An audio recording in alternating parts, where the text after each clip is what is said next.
وكل شيء فصلناه تفصيلا الله أكبر الله أكبر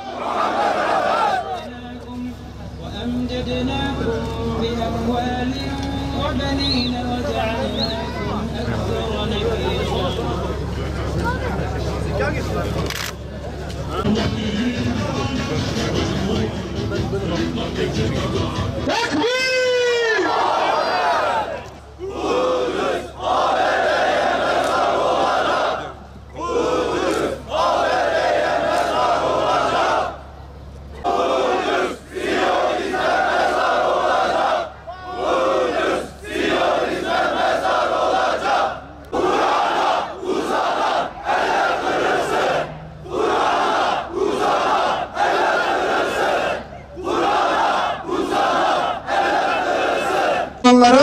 ve mukaddes kitabımız Kur'an-ı Kerim'e yönelik saldırıları maalesef farklı cephelerde devam ediyor.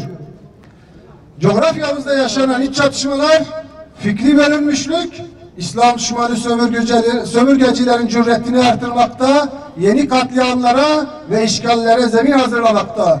Nitekim Müslümanlar arasındaki bu olumsuz durumdan kaynaklı gün ve gün yeni pervasızlıklara imza atılmaktadır. Bir tarafta ABD, diğer tarafta Avrupa'nın öncü sömürgecilerinden Fransa, Siyonistlerle işbirliği içerisinde yeni saldırılar düzenlemekte. Emperyalist ABD'nin başkanı Trump'ın Kudüs'e dair attığı adım tüm kamuoyunun malumudur. Maalesef Trump'ın Kudüs'ü Siyonistlerin başkenti olarak tanıması ve işgal topraklarındaki sözüm ona elçiliklerini Kudüs'e taşıma kararı ve 14 Mayıs günü süreci tamamlama gayretleri maalesef İslam ülkelerinin güçlü ve etkili tepki göstermemelerinden kaynaklanmaktadır. Fakat İslam ülkelerini idare edenlerin sessizliği Müslüman milletlerin sessiz olduğu anlamında değildir.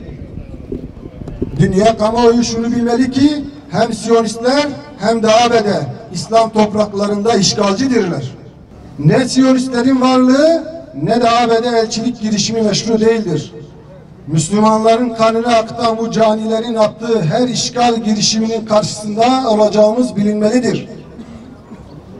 İslam topraklarında hakim olduklarını düşünen emperyalistler uzak olmayan bir zamanda büyük bir yanılgı içerisinde olduklarını göreceklerdir. Yeraltı ve yerüstü zenginliklerimizi sömürmeleri yetmezmiş gibi her gün binlerce Müslümanın kanını akıtan bu zalimlerin sultası ilelebet sürmeyecektir. İlahi ve tarihi vesikalar bunlar gibi zalimlerin ibret veren sonlarıyla doludur. Her şeyden önemlisi de mukaddes kitabımız Kur'an-ı Kerim zalimlerin akıbetlerini anlatırken müminleri de müjdelemektedir. Topraklarımız bir gün Siyonistlerden ve onların hamisi Amerika'dan kesinlikle arınacaktır. Bizlerin yakinen inandığı bu son gerçekleşecektir. 14 Mayıs hem ABD için hem de Siyonistler için yeni milat olacaktır. Ama bu onların hesabını yaptıkları bir gelecek olmayacaktır. Planları ters yüz eden Rabbimiz onların akıbetini de öncekilerin akıbetinden farklı kılmayacaktır. Kudüs'ün ve Mescid-i Aksa'nın bulunduğu mukaddes topraklarda işgalci olanların her türlü girişimi muhakkak akamete uğrayacaktır. Küfür tek millettir kaidesince İslam ve Müslümanlar üzerinde hesapların yapıldığı birçok masanın var olduğunu ve duraksamadan çalıştıklarını biliyoruz. Son günler bu anlamda Fransa'nın da farklı bir açıdan Kur'an'ı hedef aldığını müşahede ettik. Tarihi katliamlarla dolu Fransa'nın Kur'an-ı Kerim'e iftiralarda bulunarak tarif etmeye yeltenmesi affedilemez bir tutumdur. Siyonizmin yardakçılığını yapan 300 Fransızın yayınladığı Kur'an düşmanlığını izhar eden manifesto lanetlenecek bir bildiridir. İsrailoğullarından başka tüm insanlığın aşağılandığı, kadınların hakir görüldüğü muharref Tevrat'ta yazılanları görmeyip iftiralarla Kur'an'a saldırma cüretinde bulunan Fransızların bu tavrının arkasında Siyonist aklın rol aldığı şüphe götürmez bir gerçektir.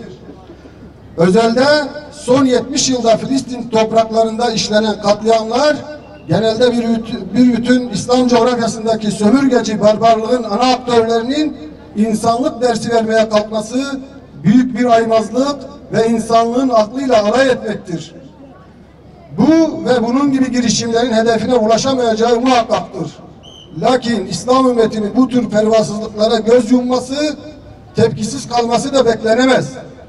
İslam'ın kutsallarına yapılan her türlü saldırıya karşı en güçlü şekilde tepki göstermek Müslümanlar için bir mükellefiyettir. Bu münasebetle dinimize ve onun yüce değerlerine karşı yapılan saldırıları lanetlediğimizi belirtmek isteriz. Ne Müslümanın kanı ucuzdur, ne de kutsalları hedef alınacak kadar değersizdir. Tarih, zalimlerin attığı her adımı yazacak, zaman ise anı geldiğinde bu yapılanların hesabını soracaktır. Davamızın sonu Allah'a hamd etmektir. Allahu Ekber! Allahu Ekber! Allahu Ekber! Zalimler için yaşasın cehennem! Zalimler için yaşasın cehennem! Amin. Elhamdülillahi Rabbil alemin. Vessalatu vesselamu ala Resulina Muhammedin ve ala alihi ve sahbihi ecmain. Ya Rabbi, sen her şeyi gören, her şeyi duyan ve her şeyi bilensin.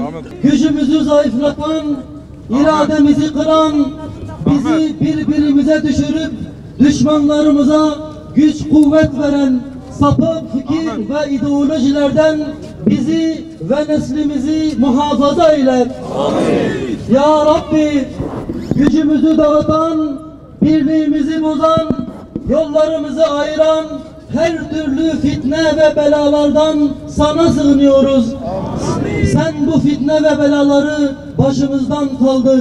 Amin. Ya Rabbi, akıtılan kanlar, dokunulan ırzlar, çiğnenen hürmetler, yetim bırakılan çocuklar, oğlunu yitirmiş anneler, dul kalmış kadınlar, yıkılmış evler ve ifsad edilmiş ekinler hürmetine bize merhametinle yardım eyle. Amin. Ey Rabbimiz, gücümüzü topla, zaafımızı gider ve mümin kullarına yardım et. Bize birlik ve beraberlik nasip et. Ya Rabbi, zalimleri de kahhar sıfatınla kahret ya Rab. Ya Rab, Amerika'yı, İsrail'i ve destekçilerini yerin dibine geçir ya Rab. Ya Rabbi, Amerika'nın, İsrail'in ve destekçilerinin saltanatlarını yerle bir et. Amin. Birliklerini boz.